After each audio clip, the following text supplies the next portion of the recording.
Cette remise, qui marque une étape importante dans le processus d'identification nationale, vient d'être franchie. En présence du vice-premier ministre, ministre de l'Intérieur, Sécurité, Décentralisation et Affaires coutumières, Chabani Luko Biango Jacquemin, la Commission électorale nationale indépendante a officiellement remis les fichiers électoraux des enrôlés de 2022 à l'Office national de l'identification de la population ce jeudi 19 février 2026. Cette opération a été effectuée par le président de la CENI, Denis Kadima, marquant ainsi une nouvelle phase dans la constitution du fichier général de la population, outil clé pour l'identification systématique des citoyens congolais. Ce fichier électoral constituera une base technique essentielle pour moderniser l'état civil, améliorer la planification publique et renforcer la gouvernance administrative. Excellence, Monsieur le Vice-Premier ministre, chers invités, la réception ce jour des données du fichier électoral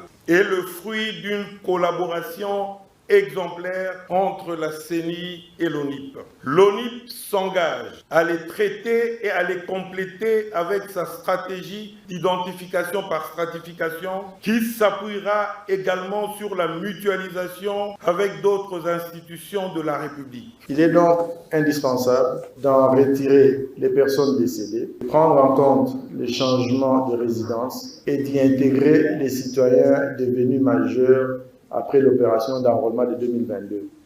Cela signifie une chose simple mais fondamentale, une mise à jour régulière et rigoureuse. Le fichier électoral n'est donc pas une fin en soi.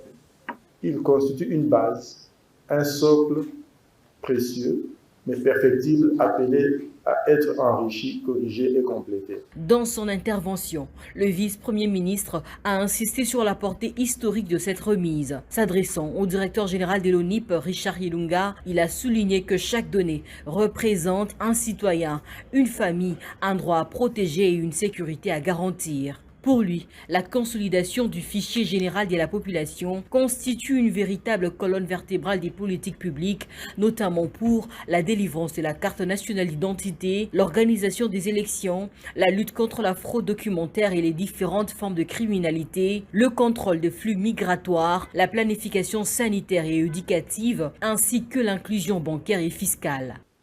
Mesdames et messieurs, la remise officielle du fichier des électeurs enrôlés constitue une avancée décisive dans ce processus. Les opérations d'identification et d'enrôlement conduites par la Commission électorale nationale indépendante ont permis de constituer une base de données biométriques parmi les plus importantes jamais réalisées dans notre pays, couvrant plusieurs dizaines de millions de citoyens en âge de voter et est la plus importante de toutes les strates de notre population. Monsieur le directeur général de l'Office national d'identification de la population, en recevant ces données, vous recevez bien plus qu'un fichier. Vous recevez une responsabilité historique. Car derrière chaque enregistrement, il y a un citoyen, une famille, un droit à protéger et une sécurité à garantir. Cette initiative relance concrètement la mutualisation des données entre institutions publiques, un levier jugé essentiel pour la modernisation du système d'identification nationale. À noter que c'est depuis 1986 que les cartes nationales d'identité n'ont plus été délivrées. Une situation longtemps considérée comme un frein à la planification efficace des politiques publiques. Cette nouvelle dynamique pourrait donc ouvrir la voie à une réforme attendue depuis plusieurs décennies.